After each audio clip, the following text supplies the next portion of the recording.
Yeah, well, there's lots of reasons why a lot of Aboriginal kids, and especially Aboriginal kids who are English second language, why they don't like school.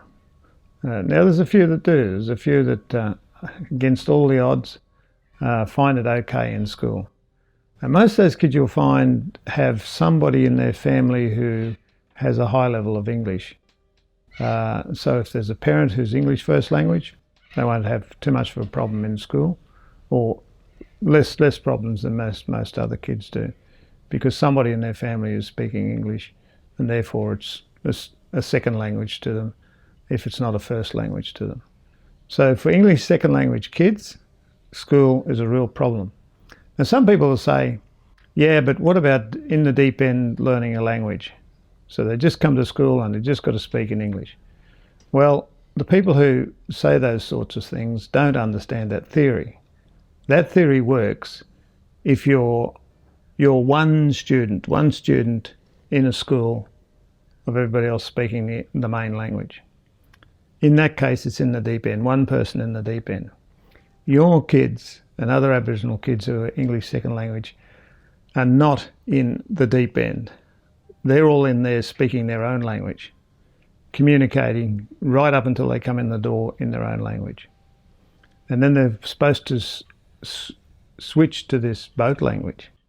This language is quite foreign to them, comes from the other side of the world, so it has language roots from the other side of the world, history roots from the other side of the world. And so not only is it the language itself foreign, but many of its concept base and so forth are also foreign. So Aboriginal kids really struggle.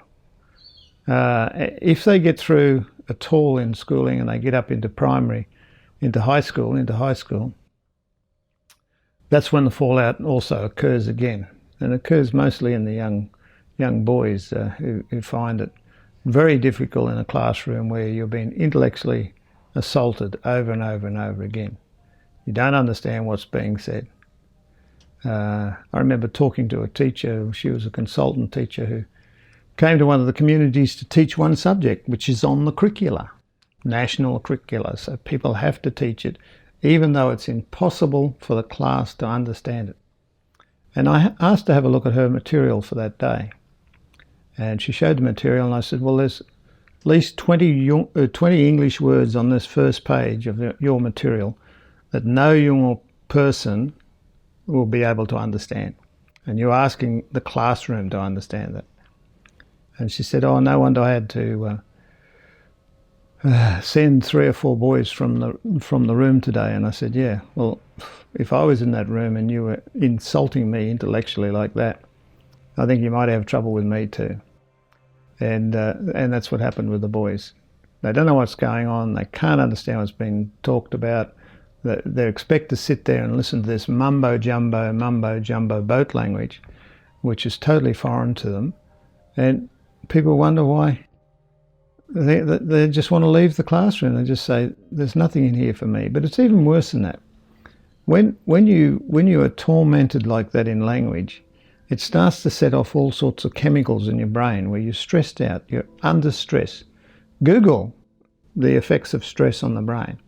You are releasing all sorts of toxins into that person's brain.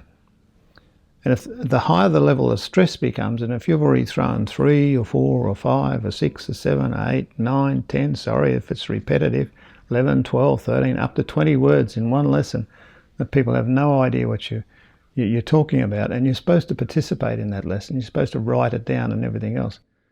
What you're doing is releasing toxins which actually shrink the brain. Shrink the brain. You're not doing education, you're doing de-education.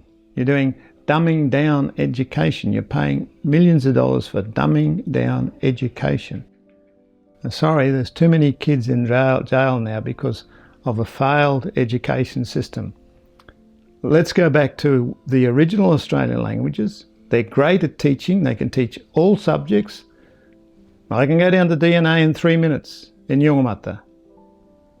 I can teach right down to deep biomedical levels in Yungamata in minutes. I can teach any subject in economics with concepts that are not even there in English. I can teach constitutional law to the oldest people in Arnhem Land. They don't have to speak English to have access to knowledge. That's why kids are not coming to school. Out of some communities now, especially since the intervention, and all the rubbish policies that were pushed out, the anti-truancy colleges, what were they called? Getting kids to school, rounding kids up and getting them into school. Let's rather than have stick to put kids into school, let them have some carrots. And you know what the carrots are? No, not sports. Yeah, they work. You've got to come to school so you can play football on the weekend. Okay, that's a carrot rather than a stick. Well, that's all right. But let's have some intellectual carrot.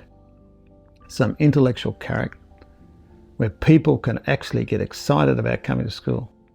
I remember right back in the 70s, the first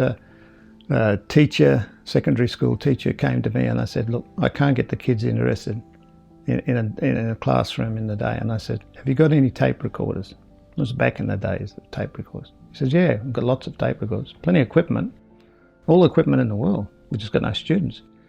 Okay, get the kids to go out and sit down with their old people and ask them to record the history of their area or of their clan, their family or whatever. Just go out and record the stories. They went out and they recorded the stories. Now get them to come back, write down in English or any way they can, right? Any way, it doesn't matter how rough their writing is.